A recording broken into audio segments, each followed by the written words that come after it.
Hey everybody, how's it going? We only have 1 month left in this year, so I figured why don't I do this one-time special reading for you. In this reading we'll be looking at what do we need to do to successfully finish this year. Do we still need to tie up some loose ends? What do we need to pay close attention to? Is there a new love coming in that we can start 2024 with? Whatever comes up. I'll do 2 spreads and additional clarification or potential outcome spreads if necessary. Hope you find this reading useful.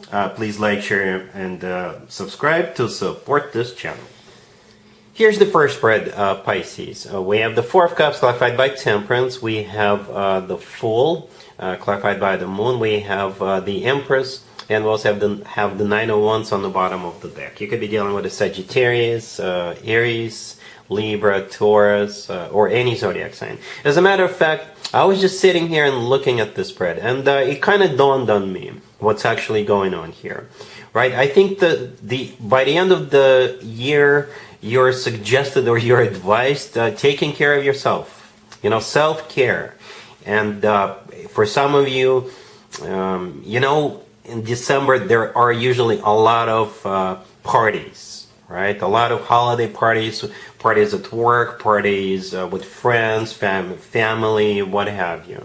And I think the universe is trying to tell you, just take it easy. Take it easy when it comes to, overindulging, right? Take it easy when it comes to adult beverage consumption. That type of a deal. Instead, embrace like a healthier lifestyle, or go on a diet for some of you, right?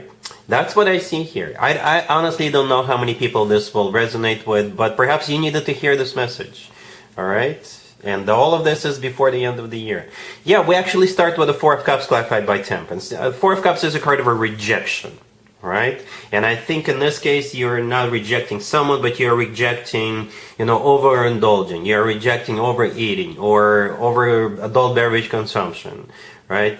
Temperance clarifying the Four of Cups could be a card of somebody taking it easy, right? Just relax, slow down.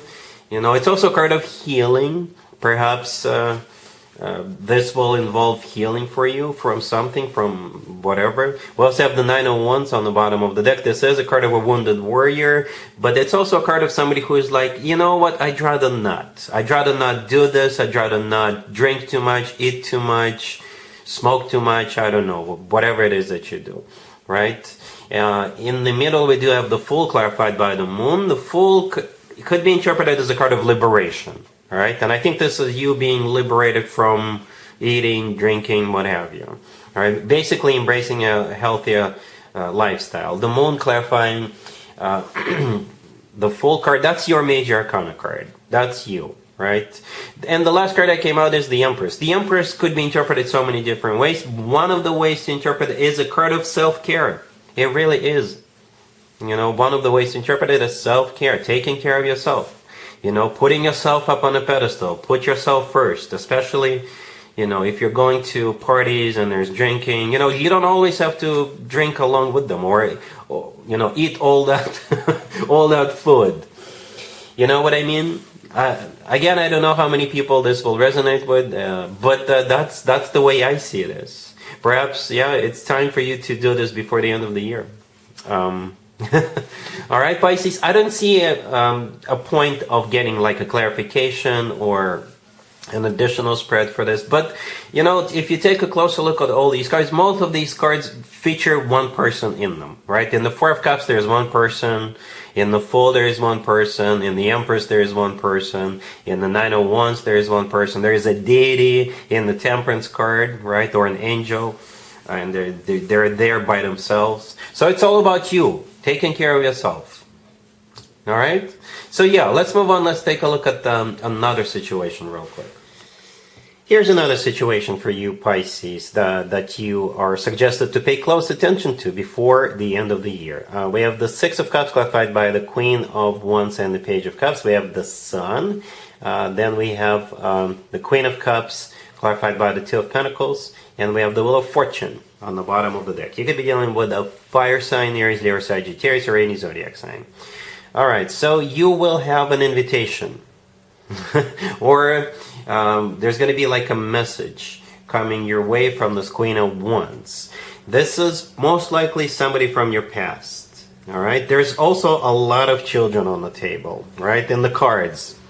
You see how in the Six of Cups, the first card that came out, there are two children, right? Then that Six of Cups is clarified by the Queen of Wands and the Page of Cups. So the Page of Cups could be a child. In the Sun card right there in the middle, there's also a kid riding a horse. So perhaps you know this person since you were little. Perhaps they're going to reach out to you all of a sudden. Or you could be invited to like a child's birthday party. Perhaps you're a single parent yourself. There could be, and it could be like a kid's birthday party, or it could be just a holiday party for children. If this Queen of Wands is a Sagittarius, it could be their birthday party or something along those lines. And perhaps there's also adults and kids coming. You know, something along those lines. And yeah, the Sun in the middle could be a Leo. You know, there's a child in it, as already mentioned. Then the Sun is also the happiest card in the deck. We have the Wheel of Fortune on the bottom of the deck. So again, it could be a Sagittarius and it's their birthday. That's about to take place. The Wheel of Fortune is the start of a cycle, right? Or you literally having to go somewhere. Right, to that invitation, to that party, event, or what have you, or gathering of some sort. You are the Queen of Cups right next to the deck. The way you're going to be feeling about this is the Two of Pentacles. Right, this is a card of somebody who, should I stay or should I go? Should I, you know, reestablish this connection or not? If this is somebody perhaps you had a fallout with in the past, perhaps they want to bury the hatchet, and the holiday season is usually like one of the best times to do it.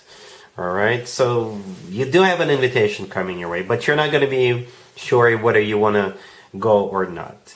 The good news is that I am going to do another spread, clarification or potential spread for this. And this way we'll know what is the recommendation for you.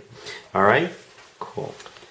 So here's the an additional spread clarification or a potential outcome spread for you Pisces for what we saw in the previous spread. We have the Nine of Cups clarified by the Three of Cups. We have the Knight of Pentacles clarified by the Moon. We also have the Star and the Six of Swords on the bottom of the deck. You could be dealing with an Earth sign, Taurus, Virgo, Capricorn. We also have Aquarius. And we have you. Yeah, I think the advice for you is to go. Yeah, the advice for you is to go. We actually start with two party cards, right? Both the Nine and the Three of Cups in the beginning could be interpreted as cards of events, reunions, parties, gatherings, birthday parties, what have you, right? And something good is going to come out of it, you know, with that Knight of Pentacles clarified by the Moon. The Six of Swords, by the way, on the bottom of the deck, it could be you literally going there, but perhaps somehow you going there, your life will get better. I don't know if you're doing fine right now, but the Six of Swords always talks improvements, always talks about things getting better. Or for some of you, it's you going. All right, the Knight of Pentacles clarified by the Moon right there. That's, I think, what's coming your way. The Moon is one of your major arcana card, Pisces. That's you. And the Knight of Pentacles could be an Earth sign, Taurus, Virgo, Capricorn you're dealing with. But the Knight of Pentacles, you know, it's the most serious, the most grounded, the most long-term oriented Knight out of all four Knights. The most financially abundant Knight as well. So if you do go, I think something serious is going to come out of that. Something long-term, something that's going to be around for a while. It could be as simple as you, I don't know, getting a job offer. Or you meeting somebody at that event who will want to get serious with you with that Knight of Pentacles. Somebody who will be looking at long-term with you, right? The Star right next to the deck could be an Aquarius you're dealing with. The Star is also a card of healing. Again, for some of you, if you and this Queen of Wands had some sort of a fallout in the past, it would be a perfect opportunity for you to bury that hatchet. And at the same time, the Star is also a card of wish come true. And this is what people usually wish for or hope for a very long time. So again, I think the suggestion for you is to go. Somehow that party or reunion will be very beneficial to you. And it could be, again, about absolutely anything. The Knight of Pentacles is a really good Knight. Long term, it is the slowest Knight, but it's the most serious Knight out of all four Knights. Alright, so I hope all of this makes sense to you, Pisces. And I hope you enjoyed this one-time special. If you did, please like, share, and subscribe. And other than that, Pisces, have an amazing December.